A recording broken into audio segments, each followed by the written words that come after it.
Black Financial Channel, also the Chief Operating Officer of the Black Business School. And today, our very special guest is Shirley McAlpine. Shirley is the CEO of Shirley McAlpine and Associates. It is a transformational coaching and consulting firm specializing in leadership, anti-racism, and diversity and inclusion. You can find out more about her at shirleymcalpine.com. Shirley, Shirley, McAlpine, McAlpine.com. And today we're talk about a lot of things. Actually, we talk about what's going on in the world, and we can also talk about what's going on with her business development. So, Shirley, how are you doing today? I'm doing really well, thank you. And I'm looking forward to our conversation today. So thanks for having me on your show. Yeah, I'm definitely looking forward to it as well. So for the audience, can you tell them a little bit more about Shirley McAlpine and Associates and how you've gotten to this point in your career? Yes, sure. So first, as you can hear, I'm from the UK. And so I started my business way back over 20 years ago doing consulting and coaching in London. And then in the last 8 years, I've been running my business in the US. And I specialize in leadership development and executive coaching, and as well as a focus on anti-racism, diversity and inclusion. And I've been doing that. So I kind of was working in that field before I decided to set up my own entity 20 plus years ago, like 22 years ago, and have just been building it on from there. And I work with a wide range of organizations, from large corporates like BP or L'Oreal to small, not-for-profits or foundations, and then smaller organizations. And I have a number of passion projects. So for years, it's been a more traditional coaching consulting business. And then last year, lucky for me, in January 2020, I launched an online training business where I focused around developing a program called Execute Your Dream, which is aimed at women, and particular focus on Black women, on how do you develop the life that you really want. And so I launched that in January, which meant that I was ready for delivering an online training. So that started to influence the other work that I went on to do around anti-racism and so on in 2020. So we're living, in very interesting times. And I was going to start about, I usually start about a person's business and going deeper on that side. But let's start on the flip side in terms of current events, in terms of what's going on. So can you talk about why diversity and inclusion work is important, and how is it playing out currently with what's going on with COVID mixed with Black Lives Matter and all of these social unrest going on in the United States? Yeah, well, I've been working on D&I, diversity inclusion, or diversity, equity and inclusion for as long as I've been in career. I want to say from the beginning of my career, like at the age of 18, I did an internship at the Cabinet Office in the UK, and it was in the Equality Unit. And that's where I discovered that you could, understood about fairness and the lack thereof, if you like, around race and gender and all of those things before. But at 18, I discovered that you could work in that and the type of work that you could do. And so when I started to do work, it was always been a thread running through my work. And I held roles in organizations, responsibility for equity in organizations. So when I started to set up my business, it was important that was a key aspect of the work that I do. And it's important because even 20 years on, I'm still having the same conversations with organizations about how do you transform the cultures such that, number one, you start to have a much more diverse workforce. Number two, they get access to the same levels of opportunities for progression and fulfilling their potential. And three, that the culture is one that's welcoming, and that people get to express themselves and be who they are in those organizations. And so I'm still doing the similar work that I was doing 20 years ago, and that's what's so disappointing in some respects. And in fact, the anti-racism work that I'm now doing is after a spell. Like, I took a spell where I wasn't offering that as a service. I needed to take a break from it. And then last year, with what happened with George Floyd's murder, I really felt compelled that I have to get back in the ring with being more direct in doing the anti-racism work with organizations and individuals, because it just felt even more urgent than it's ever felt before. Like I hesitate because we're the date that we're recording this, we're just 2 days after the happenings and the criminal activity and insurrection that happened in DC. And so, you know, we can't get away from it, but certainly the work, we have to keep holding people's feet to the fire to keep doing the work, because we just go through cycles of people being outraged, but not being outraged long enough to actually implement action over time. So I have the privilege of working with organizations now. I think I'm really choiceful about the organizations that I work with, because I'm testing to see how committed are they. And I know enough about what to look for true commitment to change, that there are some people and organizations that I just won't engage with working with anymore. So that's what I'd say. Yeah, I want to go deeper into that then, because I can hear some of the frustration and emotion in your voice when you talk about this, because this is something that you've dedicated, you know, over 20 years of your life to, and you've seen, or you haven't seen, the type of change that you would have liked to see, right? Yeah. So going back to that question, though, in terms of, you know, why should organizations, you know, care about, you know, this particular type of work? And do you think that is a pathway for, I guess, you know, the Black community to make, you know, additional advances in different communities, first in the United States, but then also, you know, worldwide, you know, since you are an international, I guess, immigrant, I don't know, call it expat or whatever it is, you know, to the United States. I'm an immigrant. Just like yeah, that's what I say. I always say I'm an immigrant. Yeah. I always say an expat is just an immigrant with a little bit more money. I think it's really interesting, even as you said it, because people don't relate to, if you're from the UK, then they don't relate to as an immigrant. But I am an immigrant, you know, like any other immigrant. I mean, obviously, I came with more wealth, if you like, than some people. But yeah, so there's so many questions of why is it continue to be important, and what inroads. The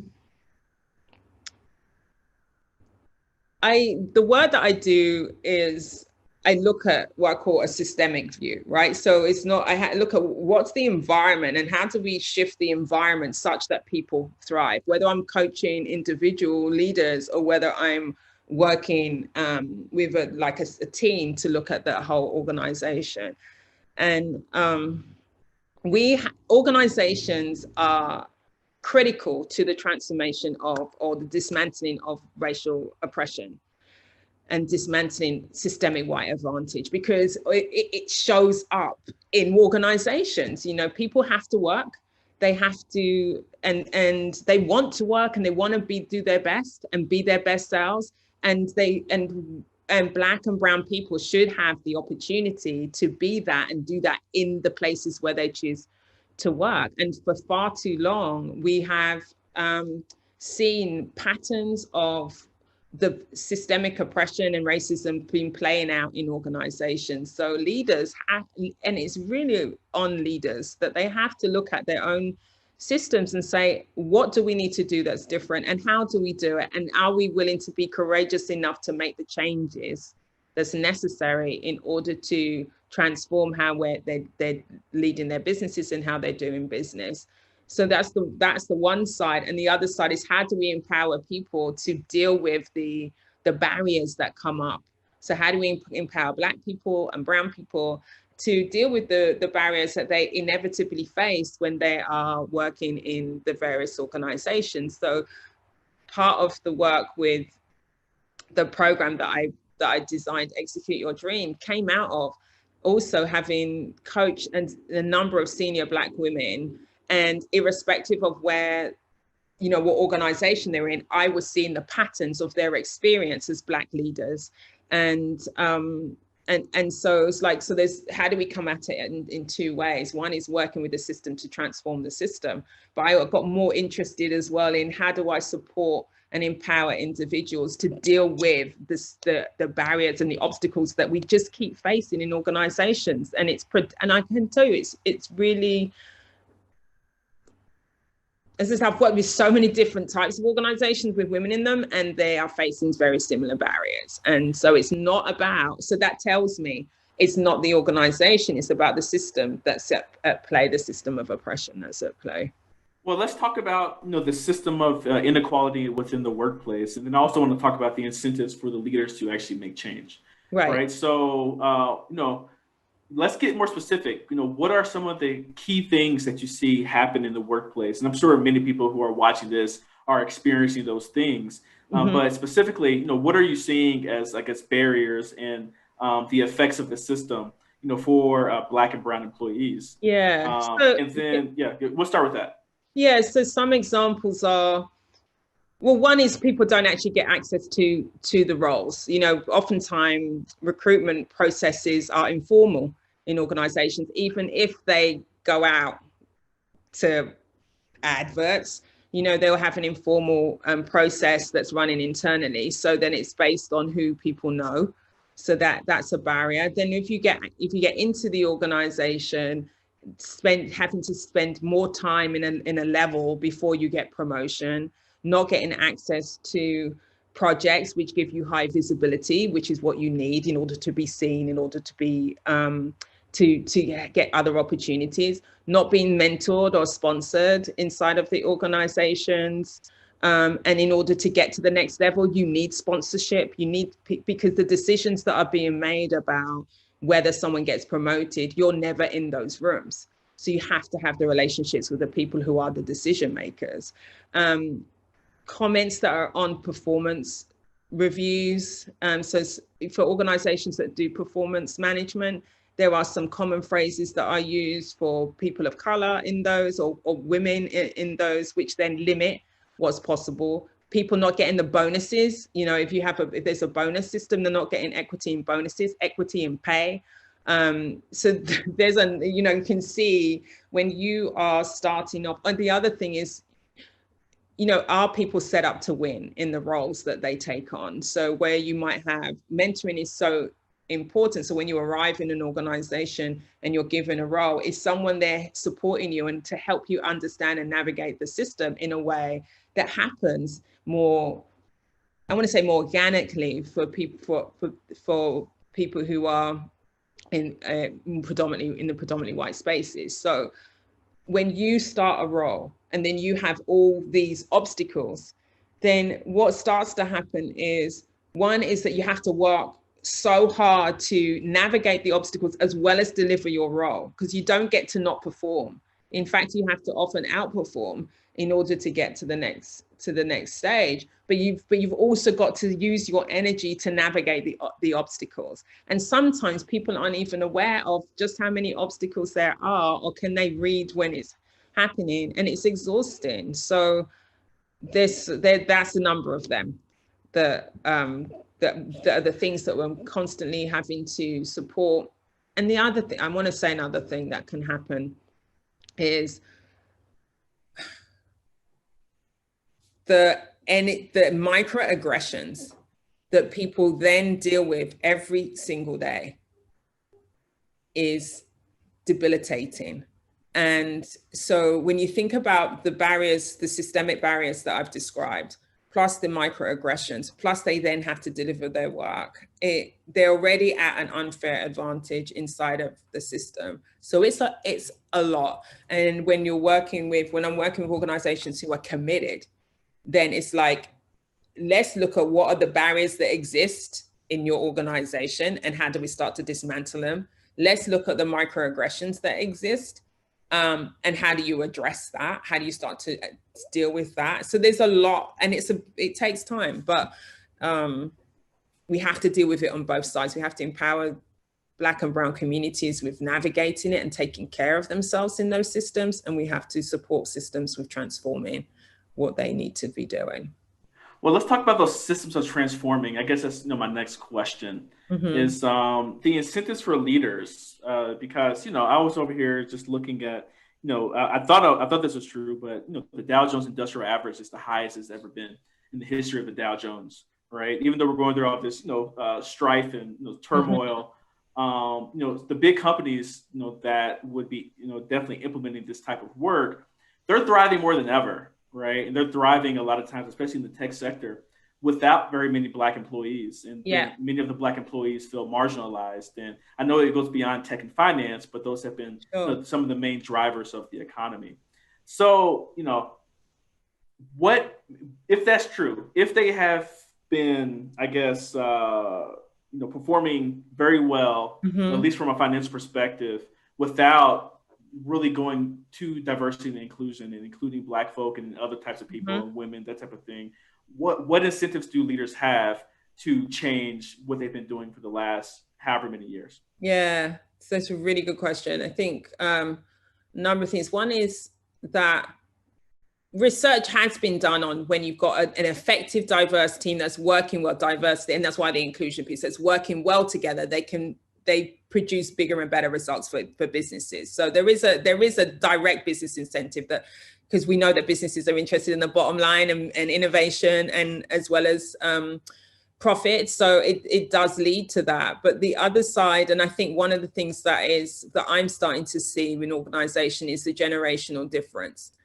That there is a push from the younger employees in systems that are saying, this is unacceptable. I don't want to work in a system that perpetuates this. And so I think that's one of the drivers for some organizations today, because they are now going to be competing for those same people. Right, in a way that they, whereas historically we had people who join organizations and willing to stay in them for 10 years, 15 years, 20 years, that pattern has changed significantly and is set to continue to change, where people are just not willing to stay in organizations that long, and that will certainly walk on the basis of the environment. And so what I'm seeing is the energy of a younger populace, if you like, in the organization, demanding more of their senior leaders, and senior leaders starting to kind of say, well, actually, we need to pay attention, as well as the kind of the groundswell of activity that's happening in the environment in this moment, if in 2020, which is bringing a more moral argument. And so I think the combination of those things is having leaders stop and say, okay, what are we doing? And the third is the consumer. We've seen a shift in that, where certainly Black and brown communities are starting to begin to understand more fully what is the power of our dollar and where we put our money. And I think that it's the biggest shift that I've seen last year in that. I think that's going to continue to grow. We need to do that as Black communities. We need to be much more diligent about where we spend and what we do. And then the third is that I'm on 3 or 4. But the last thing there we go. The last thing is when I work with systems, I'm asking them to look at the changes they need to make more broadly. So I'm not just talking about employees. I'm talking about who are your vendors, who are your contractors. Do you know what I mean? how do you do business, and how do you transform how you do business so it's inclusive? And it's not just about employees. Yeah, and that was my very next question. So let's like transition to that a little bit more, because we talk about Black people coping within these particular systems as employees. And I think, to a large degree, we've come to accept that is the way things have to be, or a lot of people have just come to accept that. I know we work with a lot of individuals who say, I would like to leave my corporate job, but the pay is so good that I don't really want to take that risk. But what I'm going to do is invest in my child so they have better and more opportunities than I had at age 22 or 25 or whatever it might be. But I want to know, I guess, what you think about, I guess, Black people getting out of the system, I guess, like you did, right? I got out of the system, yes. Yeah. You consult on the system, but it's your thing that you're consulting on. Yeah. But then also, once they're out, what is the role for diversity, equity, and inclusion? And how could they still benefit from just the different things going on in the sphere? Yeah. So I think that there's so much. Now, we know there's no shortage of Black talent because that in all of this DEI conversation, it's not through lack of talent and Black talent that's out there. It's that the organizations aren't harnessing that Black talent, and then when they have them in the organization, they're really not allowing them to thrive. And so in the end, people get annoyed, it gets exasperated and they leave. So if you see the other pattern you see in organizations is when they do have Black talent, they get to a certain level and then you'll see some attrition. And so it'll start to bleed because they get to a level and they're like, oh, it's still bad up here. So even when I get to a senior level, it's still awful. And so some people leave and they set up their own businesses. I think until organizations start to transform, you'll continue to see the attrition because it becomes too much. And I actually feel like even though I did that, I had the same, I was done.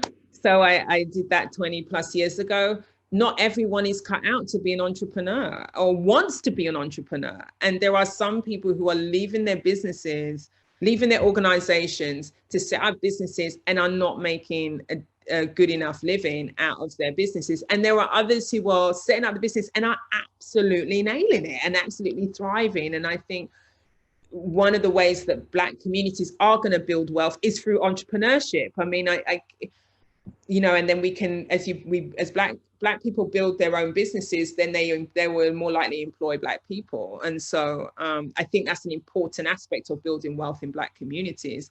But I actually feel like we need to make sure that organizations transform so it allows people to make a choice, not from feeling desperate, but really feeling like I am an entrepreneur at heart. I need to go and set up my business, but not versus I have to set up my business because this is untenable for me. And so I'd like to see a world where we get closer to both of those things. But in the meantime, if someone needs to leave, I'd like to make sure that when people do leave, that they are set up to win in their own entities. Does that answer your question? I can't remember if I went on. Yeah, no. I mean, I think you did answer, that. I think it's one thing. And then also supplier diversity and other types of things. Yeah. You can still benefit from the diversity and inclusion work, once you do decide to go on your own. Yeah, exactly. And the other thing I want to say, though, about DEI in organizations, which I see, and I think we need to pay attention, and how you can start to see whether someone's serious, an organization is serious. Many people have DEI roles, chief diversity and inclusion officers, and so on. But one thing we need to check is how do they have a team? How much money how big is their budget? What's the strategy? How many people in the team in relation to the size of the organization? Is it funded as a business unit, just like any other business unit? Or is it underfunded? And one of the patterns that we see in organizations is having the DEI role, but not actually relating to it as a business unit that requires the same amount that requires a budget and a strategy that needs to be implemented, and it requires resources in order to implement the strategy. So when it's under resourced, it's never going to deliver on what people expect it to deliver. And I see that pattern time and time again. So if you want to, that's one place to look. If you want to see it, is this organization serious about its commitment to diversity, equity, and inclusion?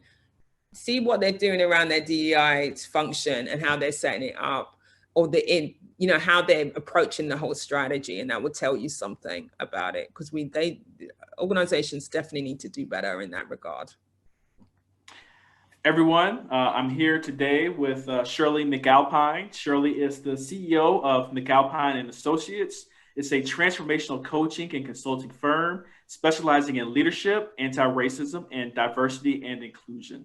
You can find out more about Shirley at her website, shirleymcalpine.com. That's Shirley, SHIRLEY, McAlpine, MCALPINE.com. So if you all like this video, please go ahead and press the thumbs up button. Please make sure you share and subscribe to the Black Financial channel if you would like to receive more financial content like the content that we're producing today here with Shirley. Shirley, let's get into your business a little bit. So you have had your company for a really long time. You started in the UK, and then you moved to the United States. I want you to talk about how it's like being an immigrant and running a business in the United States versus the United Kingdom. What are the similarities and what are some of the differences as a Black woman? So when I started, one of the things I want to say, when I left the UK, we didn't move with a company other than my own. We didn't move with like a big corporation or anything. So what happened was it meant that I left my clients behind. Apart from one, I was working with a global company at the time, so I was able to continue that work from the US. And so by that time, I'd been in business, obviously, for like 12 years. There are many similarities in terms of the work that I'm doing around leadership and around equity and so on, because the fundamentals around who you are as a leader and how you show up as a leader is the same, you know, whether you're in the UK or in the US. I think one of the reasons why I wanted to move, so whilst I have issues about where we are today around the issues around race and diversity and inclusion, one of the things I recognized in the UK was we were making so little progress in seeing people like me in leadership roles. And I got tired, you know, I was like, I've been working for so long and I keep going into these systems and working with leaders, and then I'll be lucky if I see a woman in the room, to be frank, and then if I see a Black person in the room, and if I see a Black woman in the room, I mean, I felt like I'd hit the jackpot one day, you know, so it was so rare. And I had, of course, I had been going back and forth to the US over the years, and I wanted to be in environments where I was more likely to meet someone like myself. And that does happen in the US. You know, I have been fortunate to meet so many more Black leaders since I've been here, and it's still far to go, but we are much further on than where the UK is, and that was a source of frustration. So even though I still had a thriving business there and it was great, you know, it's different in terms of who I get to work with. And, you know, so here I can build a business working with Black female leaders, for example, as a core part of my offering, because I can meet a lot of Black female leaders, you know, so that makes it possible. And then the other is so now I'm also the chair of Empower Her, which is a network that's at the Apollo. It's a women's network, and the money that we raise funds the education program that the Historic Apollo runs. And so through those kinds of opportunities, you get to meet so many amazing, badass women, and that doesn't exist in the same way in the UK. So that's one of the fundamentals around that. In terms of my leadership and my leadership development and leadership facilitation, and personal development, personal growth, that work is similar. You know, people are, in some respects, we're unique, and in other respects, we are patterns of being human. And so those things are things that I coach people around on how to be their best selves, how to have the life that they want, how to dream big and fulfill your dreams. And so that conversation is the same in the UK as it is in the US, as it is in Angola. And when I worked in Angola, or in Lagos, or in you know, anywhere like Baku, those places that I've traveled to deliver work, those fundamentals are still the same. So that's what I would say about the differences and the similarities. So you could have, I guess, approached this work from many different directions and angles as it relates to diversity, equity, and inclusion.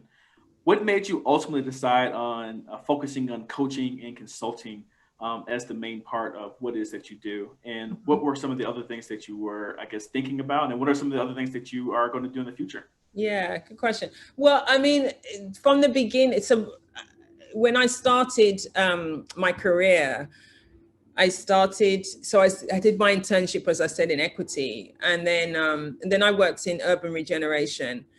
But my work in urban regeneration at the time was as a training officer, as it's called a customized training officer. And I was training long-term unemployed people to get back into work in a particular part of London that was a deprived area.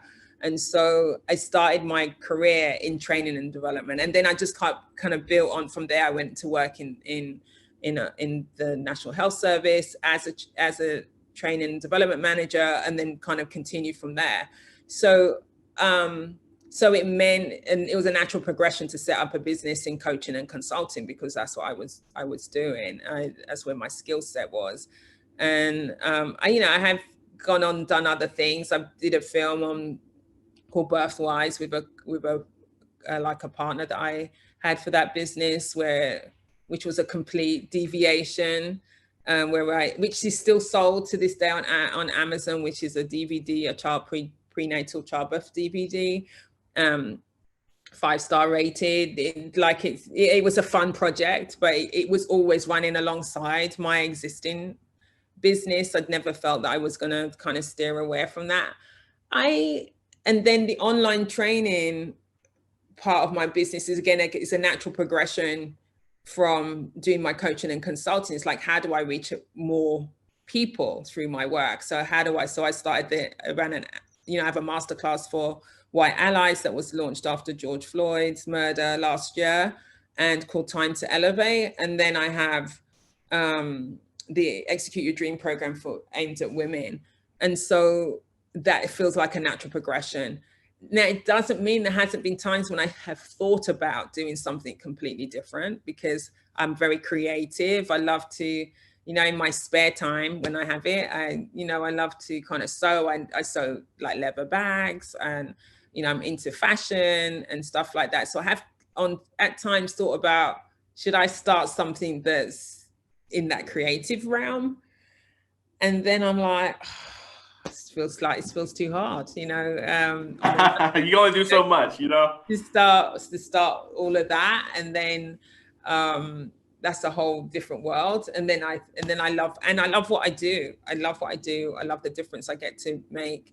I think one of the things about coaching is you work with people over a period of time, so you see the results of working together. And it's a real privilege to kind of contribute to people in that way and to see transformation. So I really, really enjoy that. And I don't necessarily feel like I want to leave that behind. Maybe in a few years' time, I might get to kind of, I always think if I start selling leather handbags, it won't be fun anymore. It won't be. So I just keep it as a thing that I do.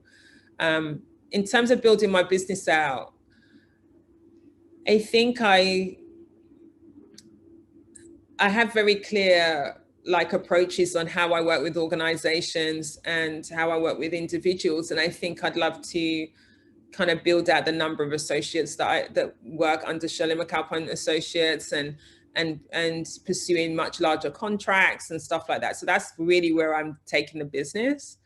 I've been inspired to do more of that.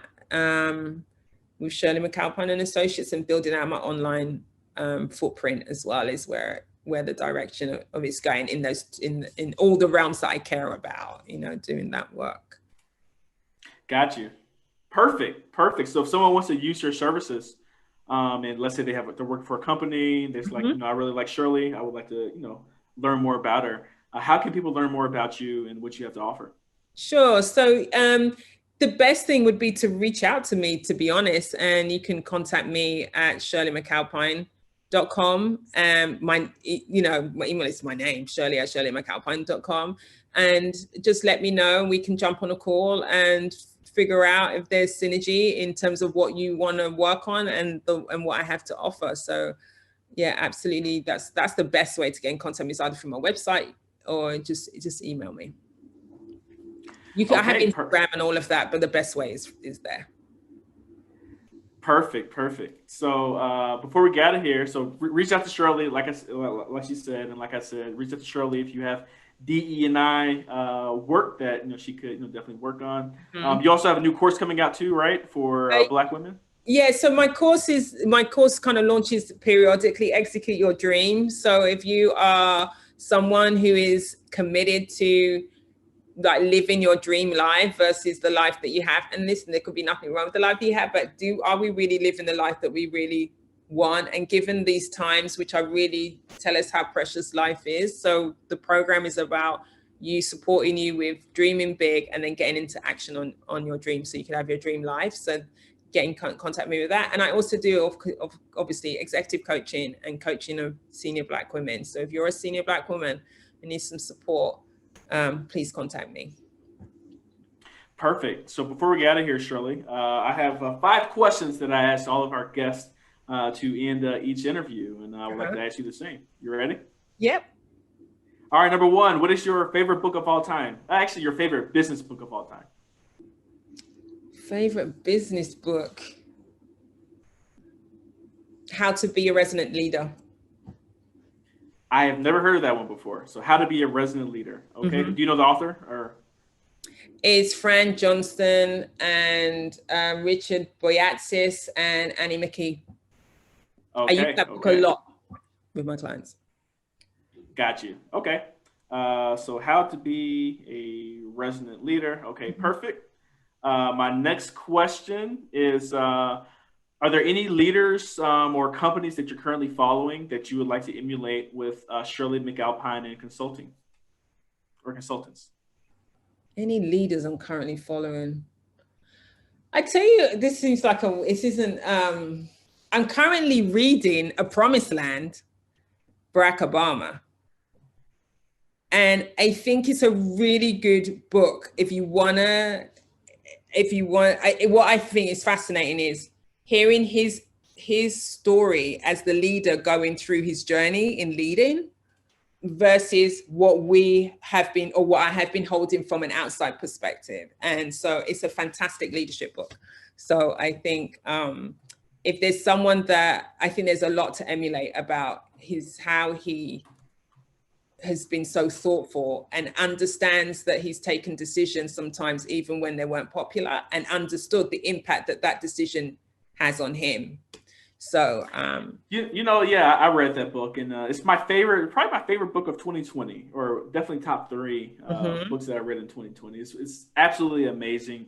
I mean, insightful, and I think that every leader or aspiring leader should really read that book because It's really a case study. To me, it's a case study on leadership, whether you agree with his policies and his politics or not. That book is definitely a case study on leadership in terms of what you might have done in some of the situations that he was going through. Because sometimes leadership is about, it's like you got a tough decision and another tough decision, and you have to make one of the tough decisions. It isn't always about the ability to do what you really want to do. And so in the time that you want to do it. And there's so many factors that come into play. And I think it's a good demonstration of that. And then when you can fulfill on the things that you really want, then you go for it. And it's about, in the moment, can you be courageous? And if you're not, the impact, there's so much in there. So I'm with you. I think everyone should read that. So that's a leader, I think. And then there's Michelle, of course, she's kind of like leader, but kind of sister friend in my mind, like a sister friend. And her book's another one where I felt more, as I read her book, I felt like I could have written it without being in the White House. Take out the White House piece, but the experiences that she shares and the journey and what the kind of challenges that she's faced, I felt like she really embodied those things that I've experienced. So that would be the other one. Yeah. Well, that leads to my next question. Who is your favorite historical figure from Black history?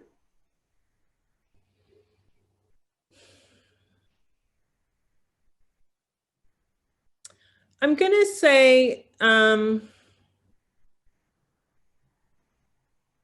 so many people running through my mind right now. I'm going to say Nelson Mandela. Okay. All right. And why is that? I think he had the foresight to know at which points to push, at which points to negotiate, at which points to stand up, and then when to forgive. And even though there were so many decisions near the end, particularly that I think I wouldn't necessarily have aligned with him on some of the things around how he managed, the conversation around AIDS and stuff like that. But he was just a phenomenal human being. And yeah, he kind of, and he was also, that was also happening in my lifetime in a way that the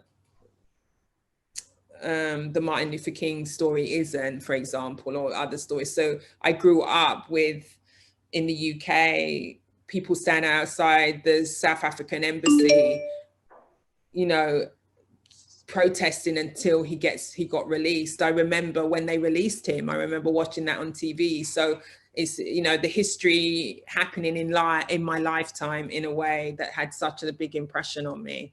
And that he was so forgiving was just phenomenal for a man who spent so many time, so many years. And then I've been to Robben Island, you know, so it feels the connection to this historical figure as well. So. Got you. Okay. Yeah, that's a great choice. So Nelson Mandela. Number 4, how many hours of sleep do you get at night? At least 8. If I can get 10, I'm in good shape. Oh, that's on the high end. I've never heard anyone say 10. But at least 8, 10. Mm-hmm. Yeah. That's I'm getting older. The older you get, you can't hack it. Yep. I definitely agree with that. So no, that's awesome. So okay. And my last question is, if you can go back in time and talk to your 20-year-old self, what would you tell her? What would I tell Shirley, the 20-year-old? I'll tell her to trust herself. She's going to do okay. She's going to go to places that you won't even imagine you're going to go to. Got you. Yeah, perfect. That's what I'd say. And be bold, actually. That's the other thing. Be bold. Mm-hmm. Yeah, I'll go back to myself the same. Be a little bit more bold. Be more bold. Yeah. Excellent. Yeah. Shirley, well, thank you so much for your time today. So as a reminder, everyone, I've been talking with Shirley McAlpine. Shirley is the CEO of Shirley McAlpine and Associates, a transformational coaching and consulting firm specializing in leadership, anti-racism, and diversity and inclusion. You can find out more about her company at shirleymcalpine.com. That's shirleymcalpine.com. Before you get out of here, please make sure that you like, share, and subscribe to the Black Financial Channel if you would like to receive more financial content like the content that we produced today here with Shirley. So on behalf of Shirley McAlpine, my name is Lawrence Watkins. You all take care, be blessed, and have a wonderful day. All right, bye-bye. Bye.